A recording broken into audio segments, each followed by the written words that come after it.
afternoon, welcome to the UK Column Live. It's the 17th of October 2012, it's just gone new. Myself and Brian Gerrish are here with the UK Column Live News. How you doing, Brian? I'm fine. Bit cold though in the studio today. It is a little bit nippy. I have to say we took a peek outside, the blackout curtains, and it's sunny but cold in Plymouth with the risk of rain.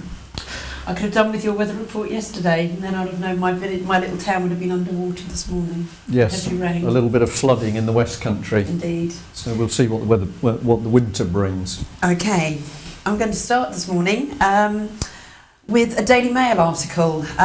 Put 1 in 100 patients on a death list, GPs are told. The frailest are to be asked to choose end-of-life care. This will save the NHS 1.35 billion over a year, and GPs have been asked to select 1 in every 100 of their patients to go on a list of those likely to die over the next 12 months. Obviously they'll be singled out for end-of-life care, and the health ministers are saying that's okay. They're backing this. Doctors are told to pick out such patients during routine consultations that show indicators of frailty and deterioration, and are told that older people are the priority to consider. Yeah, well, I actually think this is particularly sinister. What's going on? Of course, we know doctors have always had to make life and death decisions, but now what you've got is government policy coming in very forcefully over who can live and who can die. Yeah. So instead of it being a decision made by the medical staff, this is a decision which is now being made by the government. And to me, this is a forceful thing to say, but it's straight out of the Nazi Party. This is the start of eugenics. Absolutely. This idea was launched by Liberal Democrat Care Minister Norman Lamb at a conference of end-of-life care, and health ministers are backing plans. Yeah, well, of course, it's brought the spotlight back on the Liverpool care pathway, which is something that the UK column was reporting about 2 years ago. Yeah. And I think that one of the things we see in this is the business that it is policy, just like we're getting policy through the courts. The judges are told what the decisions are on certain subjects. Yep. Now the doctors are being told the same. So if you're weak and vulnerable, this is what you can expect. Yep, and 1 in every 100, so... What are we going to do? We're going to speak out about it. Yep. Also, talking about speaking out, we're going to scrap first and second class post. That's what they're wanting to do. And it's a survey done by Ofcom, and they found that 6 out of 10 homeowners prefer the idea of a single tier postal service, which is going to be more expensive than the second class post, but quicker over the current 2-tier system. Yeah. So instead of getting a daily delivery, it's looking more like it's going to be every 2 days. Well, this more money. This statement has got to be nonsense, because any business is not going to vote for higher charges, and I don't believe any individual is. UK column itself has experienced what this massive increase in the postal charges has done. Yeah. When we're getting papers out, and of course for a proper mainstream business, this is disastrous. I think what we're seeing is a cutback on the means of people to communicate with each other. Well, Ofcom have found that the number of letters and parcels sent by residential consumers each week has more than halved since 2006, from 3.5 items on average to 1.5. But I mean, as you say, I don't know how businesses are going to deal with this. Yeah, well, a lot of people aren't sending letters, of course, because of the cost of actually sending them. And of course, then you've got the emails and everything else are done. But I mean, for businesses who rely on it, well, such as the column, getting the paper out on time. Okay, we'll just explain here that we've picked out a number of seemingly sort of, well, the healthcare one is obviously an important issue, but we've got a number of stories, they appear in the papers. What are they about? Yeah. Turbulence. Yeah.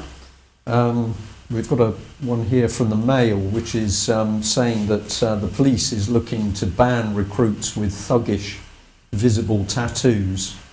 I find this very, very interesting because, of course, somebody initially relaxed all of the rules to allow people to have more and more tattoos. Obviously, some people do have tattoos and they're not a big problem. but it's very visible very noticeable in the summer months when the police are in their short sleeve black t-shirts, that you've got some people who look as though they've come straight out of a circus. So what's actually going on here? Problem been allowed to develop, and now the tap's going to be turned off, which is going to cause trouble inside the police force. I think this is another tactic to actually destabilise the police at the moment. Quite possibly, Yeah. Benefit cheats. I think this is one of yours that you picked up, Mike. So this is from the Mail. Are we winning the battle against benefit cheats? Convictions soar 40% in 2 years after fraud investigators are given access to Sky TV bills. Now, the Mail has been behind a lot of the pushing of this agenda that benefit people on benefits are cheating constantly, constant article after article about benefits cheats, everybody's cheating. But actually what's happened here is the result of this is a complete problem reaction solution, and the solution they've provided is to give the government access to our bank accounts, to our contracts with private corporations like Sky TV and other contracts, and they are assessing our behaviour.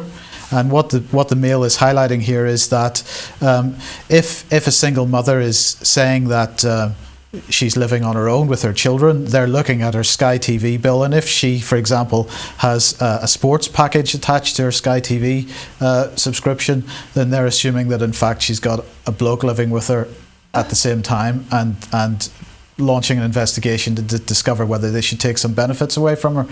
So, you know, the point this is not so much about people cheating the system. Of course, some people do cheat the system, but this is more, in my mind, this is more about the fact that our privacy is being invaded significantly by the government yet again, and this agenda is the agenda that's allowed them to do it. Yeah, it's being drifted in under the surface, so...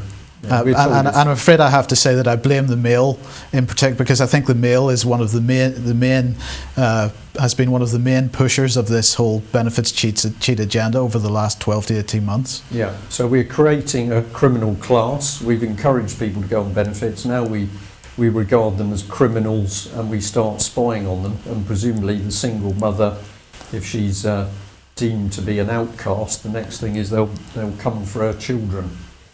Seems to be the way it goes. Just on the back of that, I don't think we've got it listed down to talk about, but they're saying that it's record figures are showing the amount of people that are coming off benefit, but that's due to the amount of people having to be forced into part-time work, that it's making the figures look... Yeah, so you're forced into part-time work or voluntary work under Cameron's big society where you're not really paid at all, and that then fudges the work figures so that everything's rosy in the country. It's a lie, it's propaganda, and it's coming straight out of Cameron's Tory party.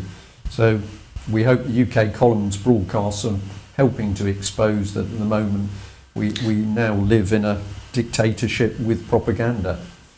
You had a follow-up to that story, Mike, with Scrap Heap Challenge. Right, so this was in the Mirror, that the Prince's Trust is suggesting that in parts of the UK, the young people that are finding it impossible to find work, it's soaring by 1,700%.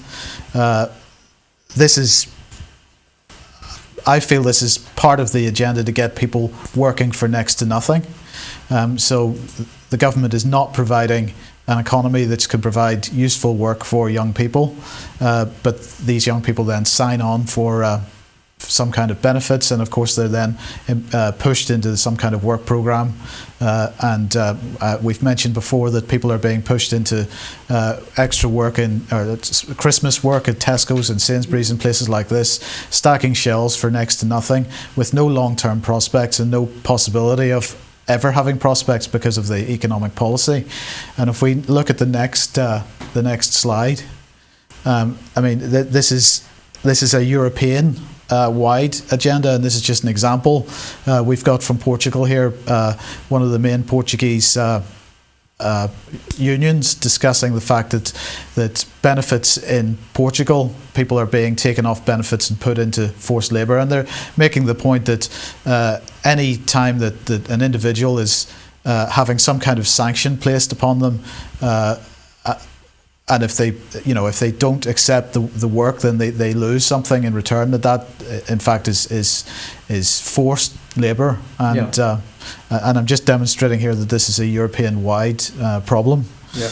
Well, I'll just comment on that. This morning I met a gentleman locally. We got chatting for a bit, and he told me how pleased he was that the European Union had been awarded the Nobel Peace Prize, and I casually mentioned a few problems with riots in Spain and Greece, and he reassured me that that was just a few students demonstrated.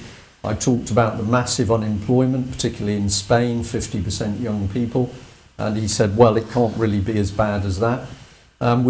We parted company with me really wondering how much what we have got to do in order to wake people up to how serious the events are around us at the moment. But the government at the moment clearly lying. I'll just pick up, Mike, on the fact that, of course, we had the Prince's Trust there.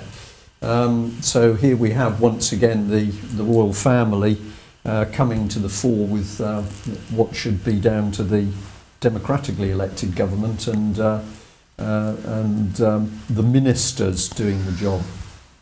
Yeah. And we've got an article here from The Guardian on the man himself.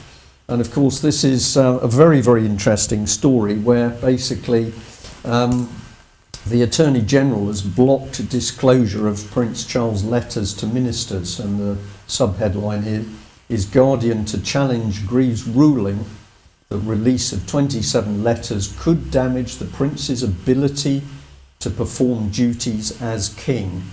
I find this extremely interesting because here we've got a senior member of the royal family writing letters which, from what we know to date, are clearly lobbying letters. He's putting his finger into the pie with his beliefs and his agenda, and we, the public, are now being denied to know what the content of those letters is. And then I think I want to ask a question, which is, what has he actually been talking about? Which means that when he's king, he still doesn't want us to know what he was writing in those letters. Interesting. Why is this man above the rest of us when it comes to openness and transparency? Mike? It's interesting that Dominic Grieve has denied access to these letters, despite the fact that the Information Commissioner has said that the letters should be released. And we should ask the question, who's told Dominic Grieve to take that action? Well, perhaps Prince Charles has written to him. But of course we won't know because we won't be able to see the letter. Indeed. It's complicated, isn't it? But of course what is being hidden by the elite in society, we've got some amazing things coming out into the public at the moment. Jimmy Savile, of course, is part of it. But this man has cropped up, and you pulled this article out, didn't you? I did, yes. Dominic Strauss-Kahn, who's the IMF boss, has come out defending his virtue, according to an article in The Guardian from Monday, and it was also reported in the New York Times. He has said, he says he's only guilty of lust and not turpitude, and that the international sex parties that were thrown in his honour have a long-standing tradition among men of a certain age, a certain rank. He then goes on. This raises two interesting questions. First was down to public relations and reputation management. Strauss-Kahn is trying out a form of mea culpa. I don't know. Mea culpa, yeah. And the second opens a real-life window, a first-person account, even into the kind of secret societies and working conspiracies that many people have long believed exist in the highest reaches of power, even involving Freemasons, which I thought was very interesting. Khan has said the exclusive, apparently a New York Times article has said the exclusive orgies called parties fines, lavish champagne affairs costing around $13,000 each, will organise as a roving international circuit from Paris to Washington by businessmen seeking to integrate themselves with Mr. Strauss-Kahn. Yeah, so we've got a very senior member of the international monetary system, and we're clearly seeing what his views and values are. Yeah. We've just got a brief picture here of what he's talking about. This is just a clip from Eyes Wide Shut. This is the sanitised version, because if you watch the film, and I'd recommend that you do, what you will be able to see is the elite attending what are essentially satanic orgies. The New York Times actually picked up on that. They said Strauss-Kahn is making an eyes wide shut defence. The 1999 Kubrick film attempted to link power, sex, high-class social rituals and eroticism. And the New York Times have said this is what they're comparing Strauss-Kahn. Well, of course, in reality, what we know happens is that the moment these parties take place, the age of the participants decreases, whether it's young boys or girls, and that really leads us in very nicely to the stories around Jimmy Savile at the moment, because the Telegraph here is reporting that Jimmy was using a school like a paedophile sweet shop. The Home Office has been dragged into the Sir Jimmy Savile abuse scandal after it was revealed he was allowed to stay overnight at a school for disturbed girls. Now, of course, one of the things that we know is that paedophiles particularly like using vulnerable children, special needs children, Down syndrome children, because those children in general are deemed to make unreliable witnesses. So you pick out the most vulnerable children for your abuse, and then when those children try and speak out and tell the truth in the best way they can, you can of course stand up and say, well, of course, we can't believe a word this young person says. So the interesting thing in watching what Mr. Savile was up to is that we can see the links back into these vulnerable children. And of course, we have a major case in the UK at the moment, which the government is refusing to investigate, refusing to get involved with, and that's the case of the rape and abuse of Down syndrome girl Holly Gregg. So if you're not aware of that story, I suggest you revisit it on the internet and consider it in light of the fact that we've got Jimmy Savile now clearly identified as an abuser of these vulnerable people. And the chances are that, of course, Mr. Savile was procuring children for people in senior positions, and the UK column is being informed at the moment that very shortly there will be an exposure of senior politicians who were clearly being supplied children as part of a wider paedophile network. So if we've got the likes of Mr. Khan and his orgies, we've got Jimmy Savile mixing, of course, with not only politicians but the royal family, perhaps Khan's statements about what's really going on behind the scenes are now about to come fully into the public I wonder why he's spotlight. given and come out and said those things as well. Do you think he's trying to cover his back, maybe? Well, maybe the heat is coming on him a bit too much, so he's decided to spread it around a bit. Maybe. Well, we probably need a cup of coffee after that subject. Well, you certainly wouldn't be going. Well, I certainly wouldn't be going into Starbucks because, along with Facebook, Google, Amazon, they aren't paying tax. Not their corporation tax. The High Street Coffee Giant hasn't paid a bean in UK tax on sales of 1.2 billion. Yeah. So we had this last week with Facebook not paying enough tax, Amazon not paying enough, and here we are now with Starbucks also. The chief executive is said to be worth £930 million. Yeah. So this is a very interesting story because you can look at it in one way and you can say, well, this is a little bit of a storm in a coffee cup, if I'm allowed to try that today. What is the tax that they should have paid? A few million, 10 million, 15 million, 20 million. So is this a sort of diversionary story? The Mirror decided to have a bit of humour with it by picking up on detaxinated coffee. and it's pointing out that Starbucks hadn't paid UK corporation tax for 3 years.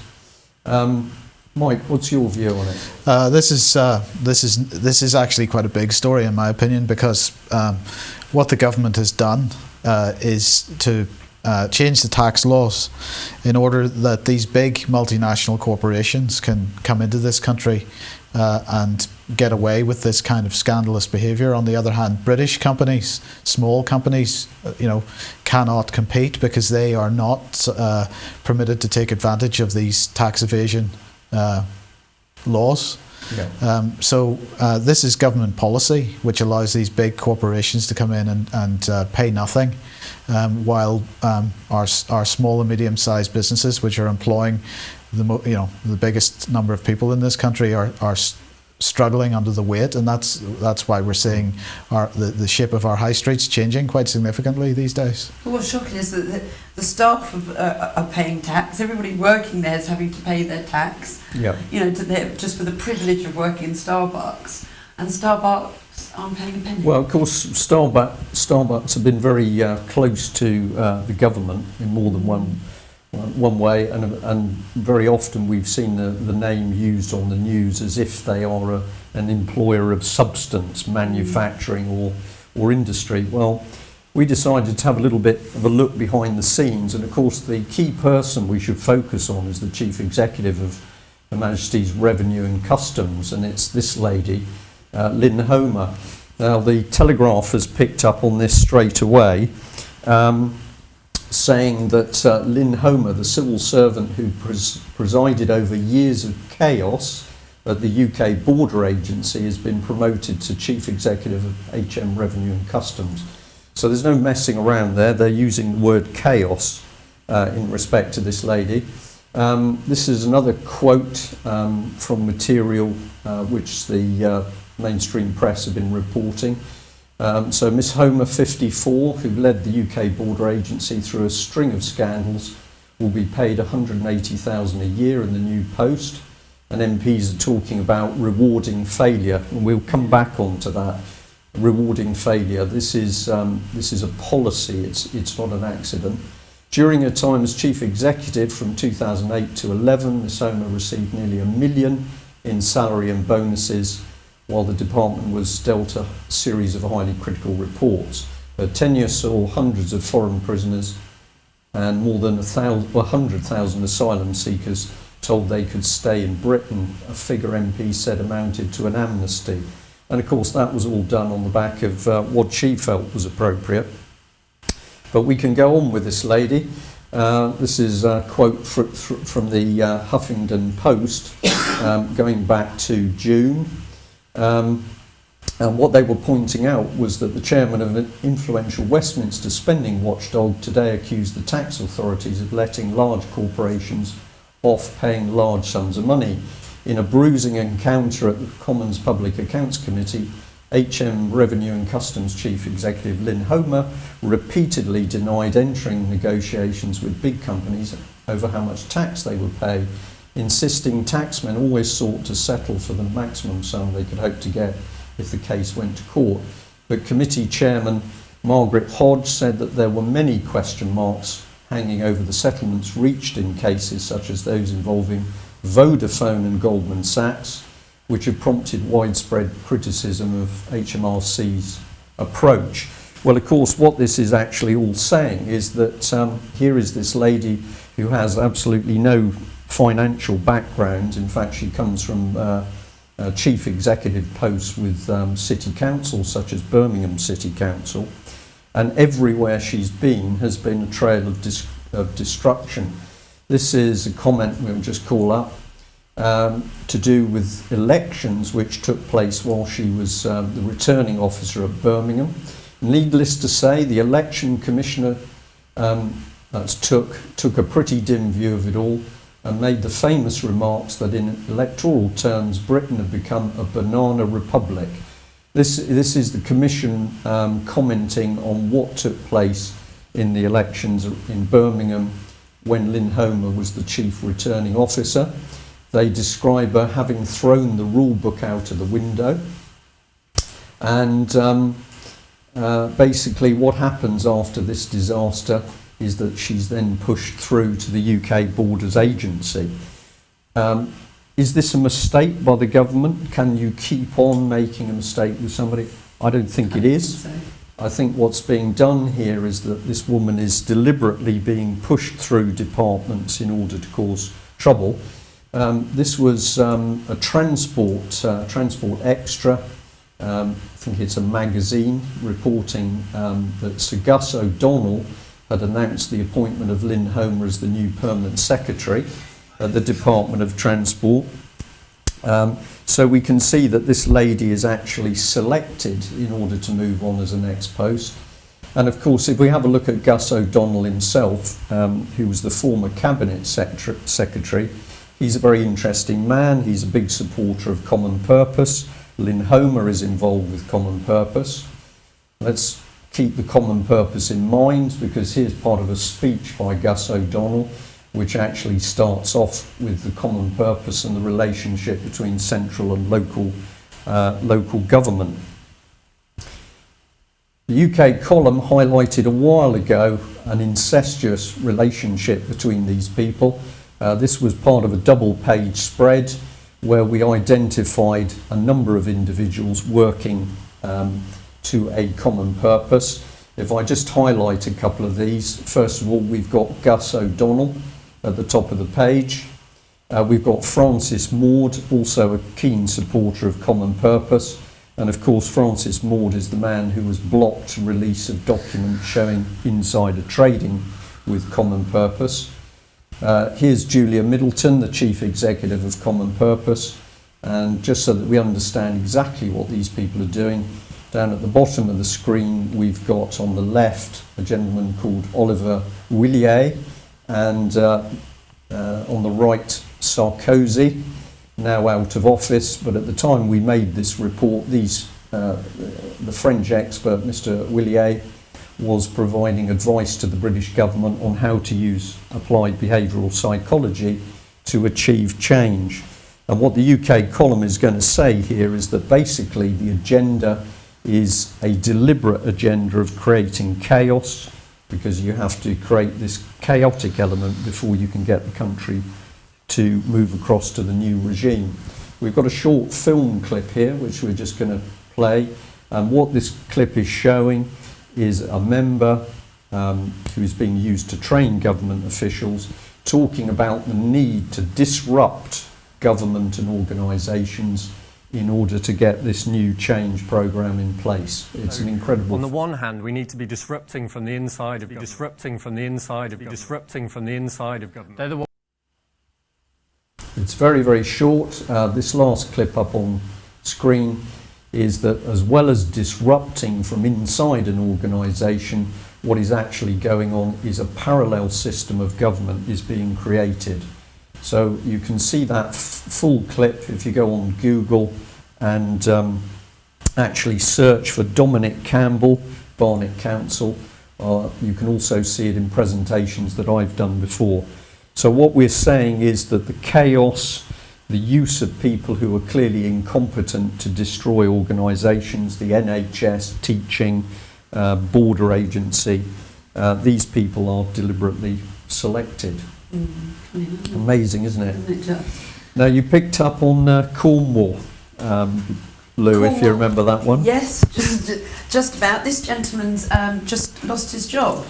And when I mentioned it to yourself, you said that there was something a bit fishy about it. Well, of course, Cornwall is extremely interesting in that over many years we've seen Cornwall steadily changing from old-style Cornwall into the new dynamic Cornwall, supposedly, within the European Union.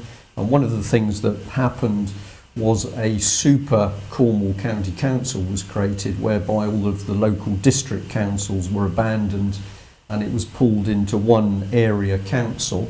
And then we had this gentleman, Alec Robertson, appearing. Chief Executive. The Chief Executive. And he's now, there's been a coup, basically, so he's now been voted out of his job because he failed to pay attention to councillors when they said they weren't so keen on the privatisation of public services. Just give you a quick look at the inside of the new super council down in Cornwall. It looks straight out of the White House, but this is actually Cornwall.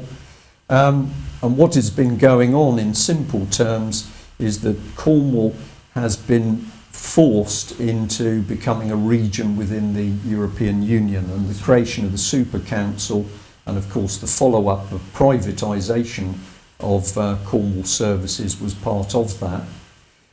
We had some early indications of what was going on in Cornwall between 2000 and 2006 when the Objective 1 partnership was put in place. We've just got a slide on screen if we can, Mike. So and over this time, £320 million of money came into Cornwall, supposedly to boost economic performance and help infrastructure.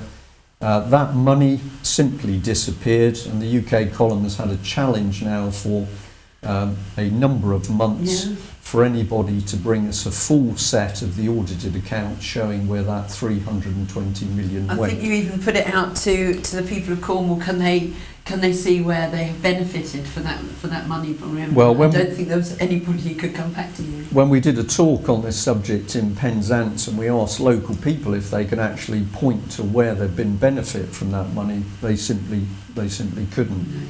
But an indication here of what has been going on behind the scenes and is going on behind the scenes in Britain. This is a nasty little organisation called FUAN. This organisation came straight out of the Nazi agenda at the end of the Second World War, and although it claims to be helping minority groups in Europe, in fact its task was to whip up animosity between groups, and FUAN has been one of the key organisations that has been desperately trying to stir the Independence for Cornwall campaign. So you think he was ousted for the wrong reasons? I believe that actually there's been a backlash in Cornwall, and that of course Cornwall is a very interesting county. A lot of families been there for hundreds of years. They know each other. There's a tremendous grapevine, and I think what's happened in Cornwall is that people have woken up to the fact that they are having this new political agenda forced on top of them. If I've got the right man, and I think I have, this gentleman didn't even live in Cornwall. He lived somewhere like Newcastle and flew in and out. So he arrived on a Sunday night, stayed and then flew out again. So good riddance. It's just incredible. But perhaps we're now starting to see what people can do when they say, as a coordinated group, no, we're not having this policy. We're going to get rid of you. We'll see if we can get a bit more detail on that. We will. Final thing, if we may, is a bit of blatant advertising, but a very good group in Portsmouth have kindly invited us to do a talk there. So this coming Saturday in the Jolly Sailor, I think that's a bit of a dig at me, but I'll take it. We've got a venue booked for a talk about what's happening in the country. Patrick Henningson is going to be there, John Witterick and Patrick Lynch. So a team of 4 talking about what's going on in the country and most importantly what we can do to stop what's going on. Good. Tomorrow we've got our 2-hour show from 2 p.m. on TNS Radio, as well as streaming live on the UK column. So we'll be back tomorrow if we're not flooded out, and hopefully Brian's weather reports are going to be accurate.